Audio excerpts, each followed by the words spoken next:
새 하늘과 새 땅에서 예루살렘 새 예루살렘 성에 대한 묘사를 이렇게 하는 중에 있는데, 완전한 안전과 즐거움이라는 제목으로 21장 22절에서 22장 5절까지를 봅니다. 새 하늘과 새 땅은 모든 성도들이 그렇게 바라고 기다리던 천국입니다. 거룩한 성 예루살렘으로 묘사되며 그곳에는 어린 양 예수 그리스도를 믿은 사람들과 거룩하고 아름다운 것만 있습니다. 더럽고 악하고 고통스러운 그 어떤 일도 존재하지 않습니다. 그곳은 영원하고 완전한 즐거움으로 환희로 가득합니다. 어떻게 즐거움이 지겹지 않고 영원히 지속될 수 있을까? 이것은 우리 3차원의 인간 물질적 차원을 가진 우리로서는 도무지 이해가 안 됩니다. 그죠? 모든 것이 금으로 되어 있다고 해서 항상 즐겁겠는가? 그러면 마이다스의 손이 더 좋죠, 그죠? 그런데 그렇지 않죠. 거기에는 생기가 넘칠 것입니다. 거기에는 은혜가 넘칠 것입니다. 거짓말이 없을 것입니다. 거기 눈물이 없을 것입니다. 더 이상 육체적인 고통이 없을 것입니다. 부활한 몸의 형체로 어디든지 순식간에 날아가서 누구든지 한 사람이 동시에 여러 사람도 만날 수 있는 그런 차원이 될 것입니다.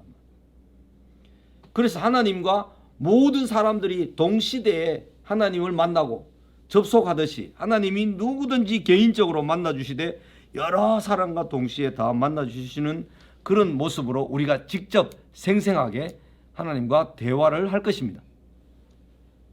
그곳의 중심에는 성전이신 하나님과 어린 양이 계시며 만국의 영광과 존귀로 가득한 성이며 모든 백성들로부터 영광과 존귀를 얻는 그런 성입니다. 그곳은 생명수 강이 흘러 그 어떤 결핍도 없으며 풍성하고 완전한 복을 누립니다. 우리는 필리핀에 가도 1년에 몇 차례 열매를 맺는다. 바나나는 계속 올라와서 열매를 맺고 그 나무가 죽어버리니까 옆에 있는 나무가 또 올라와서 열매를 한번 맺고 죽고 또 올라오고 이러니까 계속 열매를 맺는 것 같지만 실제로 열매를요, 달마다 열매를 맺는다. 이게 에스겔서 47장에 나오는 내용이고 요한계시록 22장에 나오는 내용이에요. 달마다 열매를 맺는다. 이게 우리 차원에서 지금 이해가 됩니까? 복숭아, 사과를 한 달에 한 번씩 따먹는다고 생각해 보십시오. 새 걸로. 그러니까 우리 차원에서는 이해가 잘 안 되는 내용들입니다. 그러나 이제 이 사실을 묘사하면서 우리에게 그곳의 완전한 안전, 완전한 즐거움을 소개해 줍니다. 거룩한 성의 중심, 성전입니다. 새 예루살렘 성의 중앙에 있어야 할 성전이 보이지 않습니다. 예수님이 이 땅에 오신 이후로 성전은 더 이상 장소적 개념이 아닙니다. 인격적 개념의 성전이 되어버렸습니다. 너희가 이 성전을 홀라 내가 사흘 동안에 일으키리라, 다시 일으키리라, 이렇게 말씀하시면서 당신의 죽음과 부활을 말씀하셨는데 그 자신의 몸을 가리켜서 성전이라고 말씀하셨죠.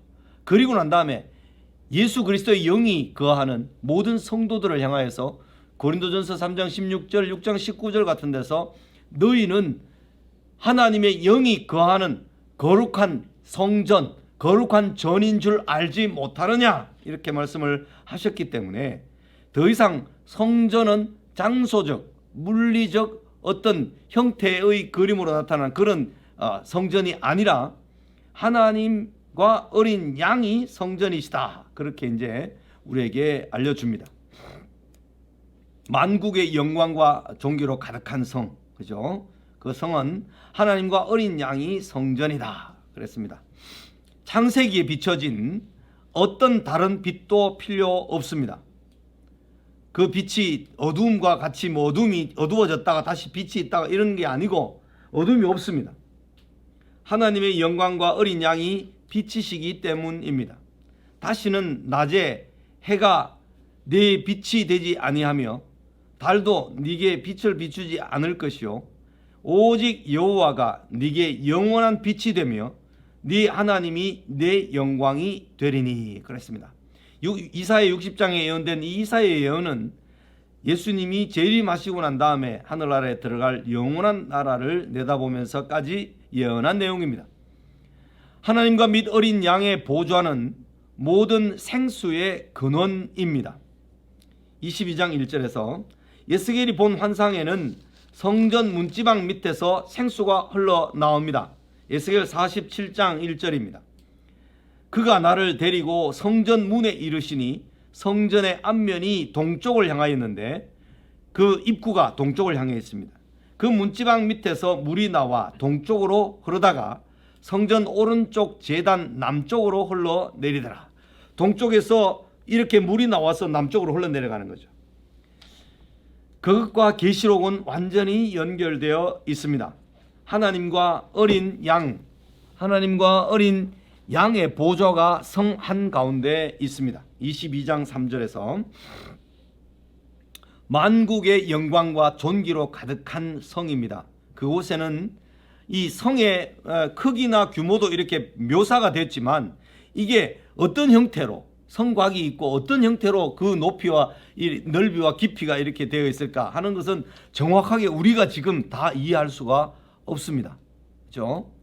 그곳에는 하나님의 영광이 비치고 만국이 그 빛 가운데로 다니고 땅의 왕들이 자기 영광을 가지고 그리로 들어옵니다. 이 땅의 왕들이 그러면 이 땅의 왕들은 어떤 왕인가? 이 땅에서 왕들이라고 할 때 그 나라를 대표하는 사람들 뭐 이런 의미가 있겠죠. 그 만국, 만왕, 권세자들 이런 힘 있는 사람들이 예수 믿는 사람들 가운데 그런 사람이 있었겠죠. 그런 사람들이 존귀와 영광을 가지고 그리로 들어오는데 만국이 새 예루살렘 성으로 오는 이유는 경배하기 위함이며 여호와께 영광을 돌리기 위함입니다. 이것은 많은 물소리, 수없이 많은 사람, 헤아릴 수 없는 많은 무리 이런 사람들이 다 하나님의 영광을 노래하기 위하여서 그 성으로 들어오게 된다는 것입니다. 허다한 나라, 허다한 낙타, 미디안과 에바의 어린 낙타가 네 가운데 가득할 것이며 이것도 이제 우리가 생각하는 그게 어떤 형태로 되어 있는지는 알지 못하지만 천국에 가면 우리가 이 땅에서 알고 있는 자연의 아름다운 그 새들, 꽃들 이런 것도 영원히 그죠? 생생하게 살아있는 그런 존재들이 다 있겠죠. 스바 사람들은 다 금과 유향을 가지고 와서 여호와의 찬송을 전파할 것이며 이게 이사야 60장 6절에 예언된 말씀입니다. 영광과 존귀는 항상 어린 양에게 적용됩니다. 4장 9절 11절 4장 5장에는 하늘나라의 장면에서 하나님이 찬양을 받으시는 그 모습이 나오죠. 그죠? 만국이 바벨론이 주는 부와 사치를 버리고 그 나라에 들어오는 모든 자들이 오직 어린 양과 하나님을 찬양하는 모습으로 가득합니다. 바벨론과 그에 속한 모든 악한 자들이 모두 불못에 던져졌기 때문입니다. 그들은 더 이상 어린 양께 붙은 성도들에게 어떤 작용을 하거나 어떤 영향력을 발휘하거나 어떤 권세나 힘을 발휘할 수도 없게 되어버렸습니다. 만국은 5장 9절에서 10절의 사람들, 즉 모든 족속과 방언과 백성과 나라 가운데서 속량되고 나라가 되어 거룩한 제사장, 왕같은 제사장, 거룩한 나라요 이렇게 베드로서에서 말씀하신 것처럼 나라가 되어서 교회 시대 내내 왕노릇 할 것이라고 언급된 성도들입니다. 그 성에 들어가는 사람들은 모두 생명책에 기록된 사람들입니다. 작은 두루마리, 큰 두루마리, 여기에 5장에서 나오는 그 두루마리 책들이 이제 있죠. 20장에 나오는 큰 두루마리, 그 두루마리의 책들에 나오는 생명책에 기록된 사람들입니다. 만국은 하나님의 보좌로부터 흘러나오는 생명수 강가에 있는 달마다 과일을 맺는 나무의 잎으로 소성하게 됩니다. 세 번째, 생명수 강을 통한 풍성하고 완전한 복이 있습니다. 수정같이 맑은 생명수의 강은 모든 구원받은 사람들에게 이제 완전한 평안과 필요를 제공해 줍니다. 에스겔이 본 환상과 일치합니다. 강 좌우가에는 각종 먹을 과일나무가 자라서 그 잎이 시들지 아니하며 열매가 끊이지 아니하고 달마다 새 열매를 맺으리니 그 물이 성소를 통하여 나옴이라. 그 열매는 먹을 만하고 그 잎사귀는 약재료가 되리라. 이게 에스겔 47장 12절 22장 2절에 있는 말씀이 그대로 일치하는 내용으로 나타나죠. 그리고 에스겔 선지자가 보았던 하늘나라, 예루살렘 성 안에 있는 성전, 이런 모습들을 그대로 에스겔이 본 것, 그것이 요한계시록에서 사도 요한이 성도들이 마지막 날에 들어갈 그 영원하고 완전한 새 예루살렘 성과 일치한 것으로 보면 선지자들이 말했던 그 미래를 내다보는 것과 그 다음에 사도 요한이 바라본 그 먼 미래를 내다본 것은 다 동일한 것이다 하는 거죠. 사도 요한도 AD 95년경에 이 요한계시록을 쓰면서 예수님이 재림하시고 난 다음에 그때를 내다보고 있지만, 예수님이 재림하기 전에 교회 시대 전체를 얼마나 많은 핍박이 있을 것인가, 얼마나 많은 짐승과 용과 땅에서 올라온 짐승과 바다에서 올라온 짐승들이 사람을 괴롭힐 것인가, 이것에 대해서 쭉 많이 예언을 하고 있잖아요. 그러니까 14장, 13, 14, 15, 16, 17, 20장까지 그런 내용들이 쭉 연결되어 있다가 21장, 22장에는 이 새하늘과 새 땅이 나타나는 거죠.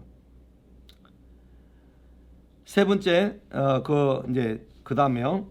육신을 입고 사는 사람 사는 중에 성령이 그 속에 오셔서 다스리는 것, 이게 나를 믿는 자는 성경의 이름과 같이 그 배에서 생수의 강이 흘러 나오리라 하시니 라는 요한복음 7장 38절에 이것을 맛본 모든 사람들이, 성령이 그 속에 오셔서 다스리는 것을 맛본 모든 사람들이 이제 새 예루살렘에서 어떤 결핍도 없이 누리는 완전한 복입니다. 생명수의 근원이 여호와의 보좌이기 때문에 완전하고 영원합니다. 그곳에는 다시는 저주가 없습니다. 공의와 능력으로 충만한 왕이신 하나님께서 그 보좌에서 다스리실 것이기 때문입니다. 그 나라의 백성들은 항상 하나님의 얼굴을 볼 것이며 그의 이름도 저희 이마에 있으리라. 그것은 완전한 안전을 보장해 주는 것입니다. 그 나라에는 밤, 어둠이나 두려움도 없습니다.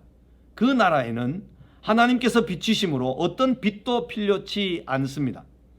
그 나라의 백성들은 어린 양과 함께 세세토록 왕노릇할 것이다. 그렇게 약속되어 있습니다. 우리의 다스림을 받는 백성들이 분명히 나타나지는 않지만 영원한 왕노릇은 하나님께로부터 주어진 권세임에 분명합니다. 우리는 하나님께서 창조하신 이 세상 가운데 모든 인격적인 존재들을 다 생각을 해보면 하나님과 어린 양 되신 예수 그리스도 성령님, 성부, 성자, 성령의 삼일체 되시는 그분이 계시며 그분의 명령을 따라 수행할 천사들이 있고 사탄이 있고, 사탄이 있는 가운데 그 밑에 마귀들이 다 있고, 그죠? 그리고 그 사람의 육체로 이 땅에 살다가 온 사람들, 이 땅에서 죽은 사람들, 이런 영혼들이 모두 존재하고, 이런 인격적인 존재들이 다 어떤 형태로 삶을 유지하고 무엇을 추구하고 있는지를 우리는 생생하게 성경을 통해서 잘 이해해야 됩니다.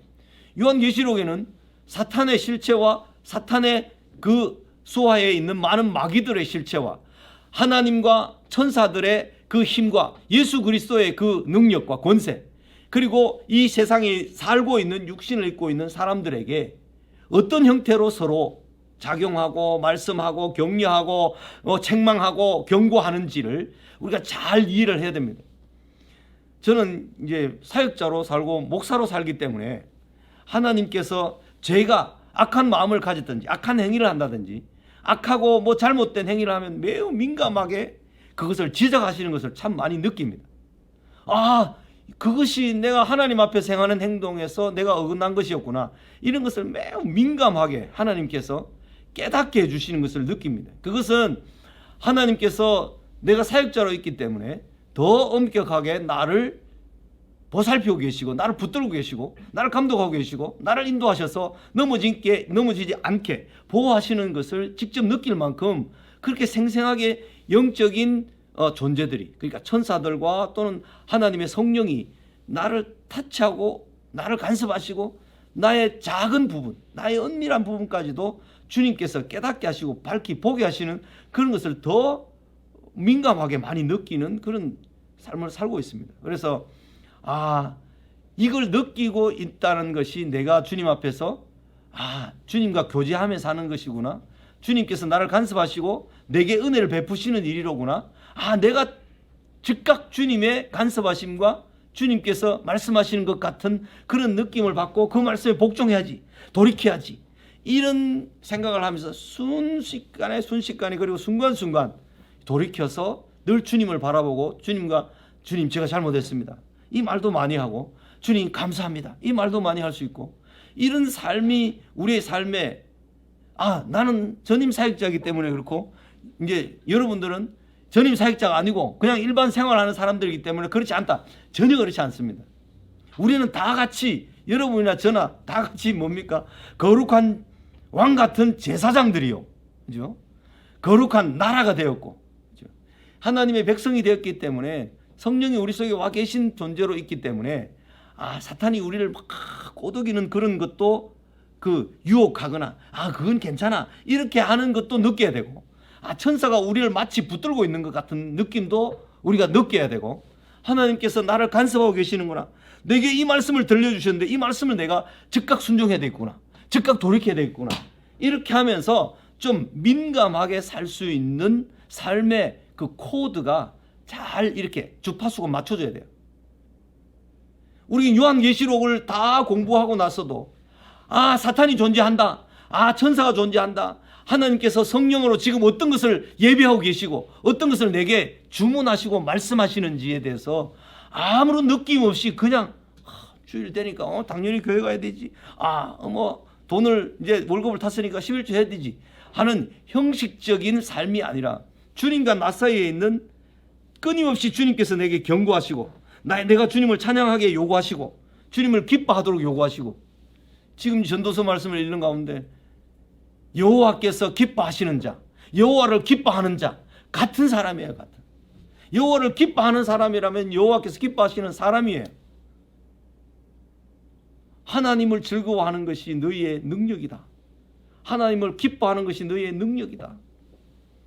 그래서 하나님을 영원토록 기뻐하고 즐거워하고 영원토록 하나님께 영광을 돌리는 것이 우리 인생의 목적입니다. 그렇게 말씀을 하셨죠. 이사야 43장 21절에 보면 이 백성은 내가 나를 위하여 지었나니 그들이 나를 찬송하게 하려 함이라. 그들이 나를 찬송하게 하기 위해서 내가 그들을 지었다, 이렇게 말씀하시는 거죠. 그러니까 하나님과의 살아있는 교제, 그게 이제 지난번에 제가 말씀한 항상 기뻐하라, 쉬지 말고 기도하라, 범사에 감사하라, 이 세 가지 말씀이 기도, 하나님과 교통하고 소통하는 이 삶이 원만하고 민감하고 깨어 있으면 항상 기뻐하지 않을 수 없고 항상 기도하지 않을 수 없고 항상 감사하지 않을 수가 없다는 거죠. 이런 삶이 우리 속에 좀 넘치게 되고, 그게 은혜가 넘치게 될 때 하나님이 우리를 통해서 일하시는 것, 하나님이 우리를 통해서 뭔가 베풀어 주려고 하는 것들을 우리를 통해서 통로로 사용해서 우리에게 주셔서 그들에게 가게 하시는 이런 은혜를 우리가 날마다 좀 매일매일 민감하게 느끼고 경험해야 할 줄로 믿습니다. 그래서 요한계시록을 이제 다음 한 시간 딱 한 3, 40분 정도 강의하는 22장 6절에서 21절까지만 남겨놓고 있는데, 창세기 공부할 때와는 좀 약간 다른 차원을 가져야 됩니다. 창세기는 과거에 있었던 사건을 통해서 족장들을 통해서 주신 하나님 만나 주신 그 은혜와 그 경험을 하는 것이라면, 요한계시록은 미래에 있을 것과 현재 우리가 지금 어떻게 대처해야 될 실제적인 삶에 대한 이야기고, 어떤 미래를 약속받고 보장받았기 때문에 우리 현재 어떻게 어떤 태도와 자세를 가지고 살아야 되는지에 대해서 창세기보다 훨씬 더 실제 삶에 가까운 말씀을 우리가 이제 한 학기 동안 또 공부했습니다. 그런 의미가 있기 때문에 창세기에서 하나님께서 원래 아름답게 창조하신 것을 인간이 타락함으로 비참한 가운데 빠지게 됐죠. 그런데 마침내 요한계시록에서 새하늘과 새 땅을 통해서 하나님께서 합력해 반드시 이루시는 그 선한 것을 우리는 지금 다 알게 됐습니다. 하나님께서 인간의 그 죄와 더러움에서 우리를 회복시키시고 다시 선을 만드셔서 새하늘과 새 땅에 들으실 것에 대한 약속과 보장과 그 장면이 어떠한지를 인간이 이해할 수 있고 인간이 납득할 수 있을 정도의 최고의 그림을, 최고의 그 그림들을 사도 요한을 통해서 우리에게 다 보여주셨습니다. 그렇기 때문에 우리는 요한계시록을 공부하면 다른 어떤 성경책보다 훨씬 더 핍박이 우리 가운데 가까이 와 있고 사탄이 우리를 얼마나 미혹하려고 공격하고 있고 하나님의 하늘과 새 땅이 얼마나 생생하게 우리 눈에 보이고 이런 게 훨씬 더 실제적인 것이 되기 때문에 요한계시록을 공부한 우리의 삶은 이때까지 다른 어떤 성경을 공부한 것보다도 더 분명한 우리의 미래에 대한 확실한 보장과 그 하나님의 간섭하심과 은혜 주심과 우리를 보호하심과 이런 능력을 확신하는 가운데 좀 더 담대하게 살 수 있게 되어야 할 줄로 믿습니다. 아멘을 아무도 안 하시네. 네, 이제 다음 시간에 마지막 남아있는 22장 마지막 부분을 끝으로 이제 하도록 하겠습니다. 오늘 여기까지 강의를 하고 마치겠습니다. 기도합니다. 하나님 아버지 감사합니다. 우리에게 이 요한계시록을 이번 학기에 공부할 수 있게 해주시니 감사합니다. 한 번도 우리 생애에서 요한계시록을 처음부터 끝까지 다 공부하지 못했는 사람도 있을 텐데 하나님 이번 기회에 요한계시록을 다 듣게 하시니 감사합니다. 하나님 아버지 우리가 이 요한계시록 말씀을 더 자세히 더 깊이 이해하고 깨달음으로 흔들리지 않고 견고한 새 예루살렘 성에 속한 사람들로서 담대하게 살아갈 수 있도록 은혜 베풀어 주시옵소서. 환난이 기다리고 고통과 핍박이 우리를 엄습하고 미혹하는 영이 우리를 미혹하지만 하나님의 말씀 위에 굳게 서서 담대하게 우리의 걸어갈 길을 다 걸어갈 수 있도록 은혜를 베풀어 주시옵소서. 감사합니다. 예수님 이름으로 기도 올리옵나이다. 아멘. 감사합니다. 수고하셨습니다. 다음 시간에는 아마 종강 예배하고 7시에 종강 예배하고 8시 한 10분 전부터 8시까지 쉬고 그 다음에 한 30분 그 정도까지 강의를 할 것입니다. 그렇게 이해를 하시면 되겠습니다. 수고하셨습니다. 수고하셨습니다. 감사합니다.